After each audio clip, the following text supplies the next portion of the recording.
এই ক্যাকটাস রোজ গাছটা আমি প্রথম ফুল দেখি। আমি মানে সরাসরি গাছের ছবিতে আলাদা, কিন্তু নিজের গাছে বা সরাসরি দেখার কিন্তু প্রথম অভিজ্ঞতা।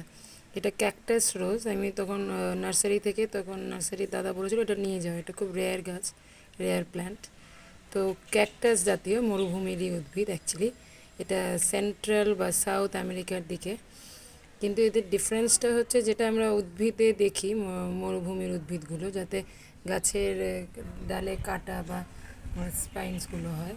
কারণ পাতাই তো, ওরা যখন জলটা স্টোর করতে চায় তখন পাতাগুলোই অ্যাকচুয়ালি স্পাইনস বা কাটায় পরিণত হয়। কিন্তু এটা কিন্তু যেটা টিপিক্যাল, যে অ্যাকচুয়ালি পাতার মধ্যে গাছের পাতা হয় broad, boxy leave, glossy green, সেই ধরনেরই পাতা কিন্তু। এবং ফুলটা কমলা রঙের, খুব সুন্দর। একটাই ফুটেছে প্রথম আমার গাছে। এবং রঙটা এত অদ্ভুত, এত মিষ্টি, না পুরো কমলা, অরেঞ্জও নয়, আবার একটু হোয়াইটের একটু ছাপ আছে। খুব সুন্দর।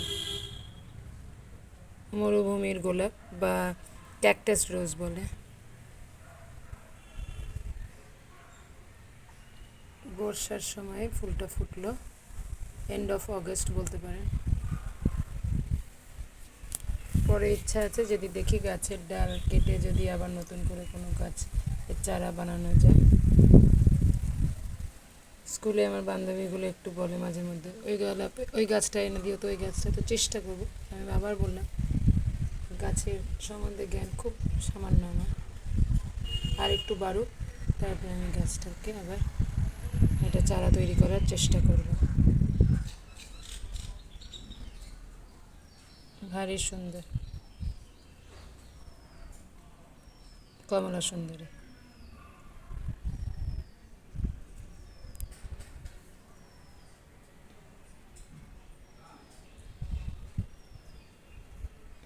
ছাদ থেকে অনেক গাছ নামিয়ে নিয়েছি, ছাদের পরিচর্যা করা যায় না।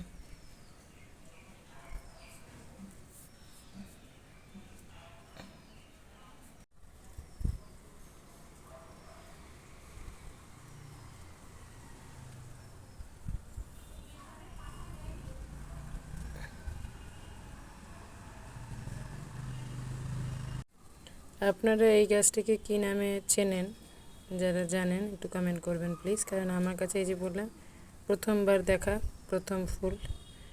যদিও নার্সারির দাদা বলেছিল মরু গোলাপ।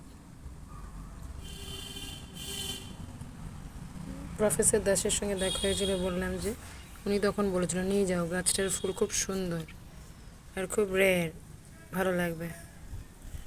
তাই শুনেই আনা। 150 টাকা নিয়েছিল গাছটা।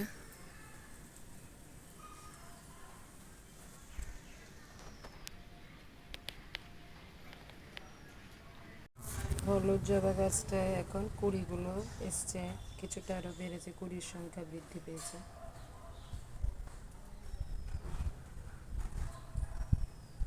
এই আমার হলুদ